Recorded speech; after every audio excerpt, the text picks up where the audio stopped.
इंद्रायणीचं पसायदान दिनांक 19 मे भावबंधातले अभंग. लेखक डॉक्टर संतोष मोतीराम मुळावकर. अभिवाचक अमेया संतोष मुळावकर. कुणाचीही अवहेलना करू नये कधीच.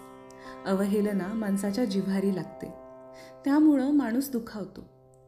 माणसाच्या अंतरंगातला सुगंध दुखावतो, जखमी होतो. जखमी झालेला सुगंध आतल्या आत कुढत राहतो, स्वतःला कोंडून घेतो. अंधश्रद्धेचा आधार घेऊन कुणाची अवहेलना केली तर त्यामुळं होणारी जखम लवकर भरून येत नाही. अंधश्रद्धा म्हणजे माणसाच्या विचार सुगंधाची, विवेक सुगंधाची क्रूर अवहेलना होय. अंधश्रद्धे एवढं क्रौर्य दुसऱ्या कशात नसावं. अंधश्रद्धेमुळं संतसुद्धा दुखावतात. संत ज्ञानेश्वर असेच दुखावले होते. निवृत्तीनाथ, ज्ञानेश्वर, सोपान, मुक्ताबाई ही संन्यासाची लेकरं. अंधश्रद्धेची झापड डोळ्यांवर बांधलेला समाज त्यांची अवहेलना करी. त्यांचं तोंड दिसलं की मोठाच अपशकुन समजला जाई. त्यांच्याबद्दल अनुचित अमंगल उद्गार काढले जात. ही बाब नित्याची झाली होती. ह्या भावंडांनी सहन करायचे ते किती.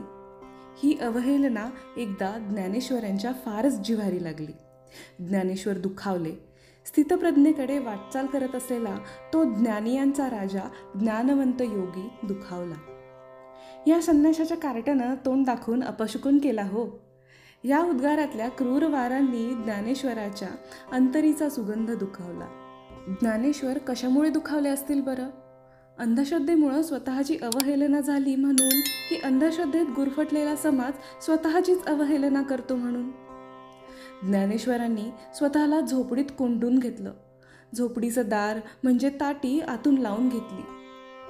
बाहेर त्यांची धाकटी बहीण मुक्ताबाई उभी, पण ते तिला आत घेईनात. ती आपल्या दादाला ताटी उघडण्यासाठी विनवण्या करू लागली. ती काकुळतीला आली, पण ज्ञानेश्वरांना आपलं उद्ध्वस्त मन सावरता येईना. मुक्ताबाईचा स्वर कातर झाला, पण क्षणभरच. नंतर ती स्थिरचित्त झाली, स्थितप्रज्ञ झाली. मोठ्यांना सावरण्यासाठी कधीकधी छोट्यांना मोठ्यांपेक्षा मोठं व्हावं लागतं. मुक्ताई ज्ञानेश्वरांपेक्षाही मोठी झाली. तिचा आध्यात्मिक अधिकार जागा झाला. ती अभंग भाषेत ज्ञानेश्वरांशी बोलू लागली. योगी पावन मनाचा, साहे अपराध जनाचा, विश्वरागे झाले वन्ही, संत मुखे व्हावे पाणी, शब्दशस्त्रे झाली क्लेश, संती मानवा उपदेश, विश्व पटब्रह्म दोरा, ताटी उघडा ज्ञानेश्वरा.